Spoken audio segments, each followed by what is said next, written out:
We live in a society that we have this idea that we can buy now and pay later. It is a society that we've kind of grown up in the last maybe 20, 30 years. And companies know that. And there are companies out there that are trying to take advantage of people to go ahead and buy product, maybe that they can't afford, or to be able to buy it on a whim. And if they don't have the money, they can go ahead and put it on credit.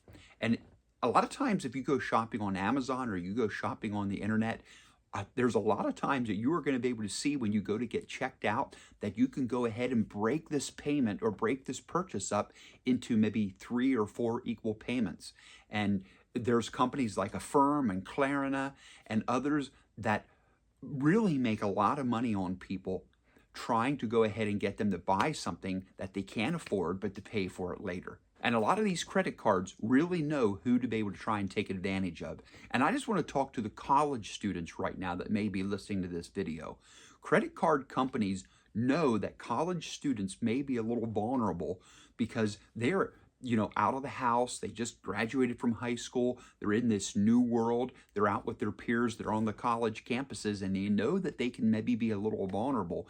And credit card companies will go ahead and try to market to those college students to try and get them into a credit card or get them into a payment plan that they cannot afford. And American Express and other credit card companies are really good at this.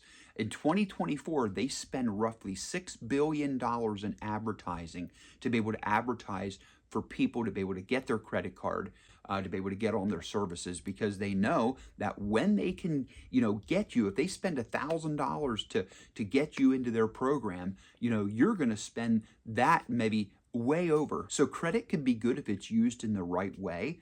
But if it's used in the wrong way, it is designed to be able to keep you entrapped and keep you enslaved into buying now and paying later and getting you to lose money that you cannot afford. And I'm telling you, credit card companies are betting against you, that you're not going to just get a credit card and pay it off every month, but that you're going to get a credit card and you're going to buy things that you can't afford and pay for it later, and therefore keep you enslaved and entrapped in this never-ending cycle of buying and paying later and paying interest on top of the purchase that you already paid for. The other thing that really amazes me, how people can really get sucked into a program, is with the Apple iPhone. Now, I love Apple iPhones, but the Apple iPhone is one of the most popular products in the Apple ecosystem. It is a product that they sell all the time. It's a product that I really get excited about. I love iPhones. And while the iPhone is their most sold product, Apple is very clever to be able to get you to purchase a new phone every year or every other year when they come out. And how they do that is they charge you extra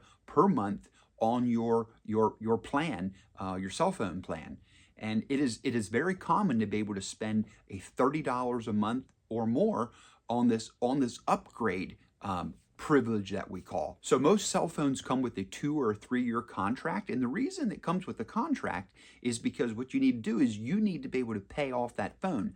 A normal iPhone out of the box without being on a contract is going to cost you anywhere from $800 to $1,100. Well, most people don't go ahead and just buy the iPhone outright. What they do is they buy it in a cell phone plan. But again, you're going to have that month-to-month charge to be able to pay off that phone. And then after 2 or 3 years, the contract is released, and then you can go ahead and upgrade then, or you can go ahead and just kind of keep the phone that you have. So I typically don't upgrade my iPhone every year. And the reason I don't do that is because an iPhone from year to year does not change that much. You might get a little better camera or a couple better settings, but realistically, it really doesn't make a difference. In fact, right now I'm using an iPhone 13 Pro Max, which is several years old, but it's working fine. And I typically use my iPhone maybe 3 to 4 years and then upgrade, because you know what? I don't want to get locked into paying $30 or $40 a month extra. Just for a privileged upgrade. So go ahead and check your iPhone plan or your cell phone coverage plan and see if there's an option to upgrade in there, and if you're paying extra per month. And that would be a way for you to really save a lot of money. The other thing that I'm really amazed of is that there are many people that just love to go out to eat. And I would say that I love being able to go out to eat and trying different restaurants. You know, it is fun to be able to sit down with your wife or your spouse and be able to enjoy a meal. But I would tell you what, the average person goes out 4 to 5 times a week.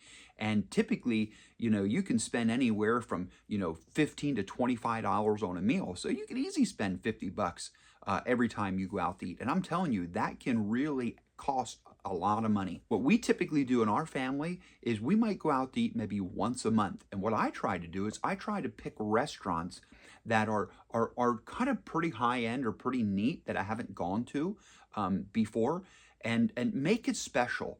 Because what I like to do is I like to do quality over quantity. I would rather go less and be able to have a really nice meal and be able to enjoy a new atmosphere rather than just going out all the time, because after a while it just gets normal and you don't really enjoy it, and after a while you actually do spend a lot of money. So I know that there's a lot of people that like to go out to eat because they like to socialize, they like to be with people. But I'll tell you what, with the summertime coming and everything, we can socialize at home. We can go ahead and get the grill out, and we can go ahead and you know, make hamburgers or steaks on the grill. We can have friends over and they can be at our house, and we can do it a lot cheaper. What I'd like to encourage you guys to do is to be able to look for options that are cheaper than what you're currently doing. If you want to save money and you want to be able to get ahead in life, you're going to have to change your mindsets and try and substitute one thing for something else that's more cost effective, and can you know, get the same results of what you're looking for. We often say at our house that, you know, it seems like everybody or every company or everything is trying to take my money, or, you know, through bills or through advertising or whatever the case may be. It seems like everybody is vying for our finances. Everybody, every company out there wants to make a profit and they want to be in business. And marketing is amazing, and it can work wonders. But if you're not careful, we can get caught into what I call scams, where you can buy something or be enticed to buy something that you really don't need. And again, I'm not trying to be legalistic when I talk about eating out or the iPhone or anything like that. It is just principles that we can think about and look at that, you know, brings our awareness and our attention to it, that maybe there's better options out there. Because here's the deal.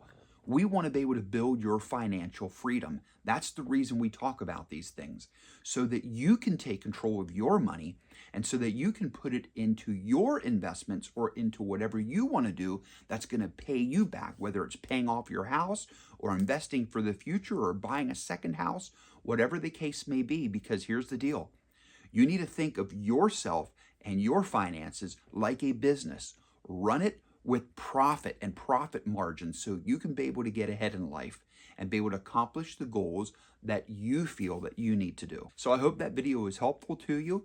Just really consider where you're spending your money. Consider maybe where you're getting kind of ripped off or scammed, if you will, and take inventory of your finances and keep on the path of financial freedom. I'm telling you, it is going to be worth it. Thanks for listening, and we'll see you in the next video. Peace.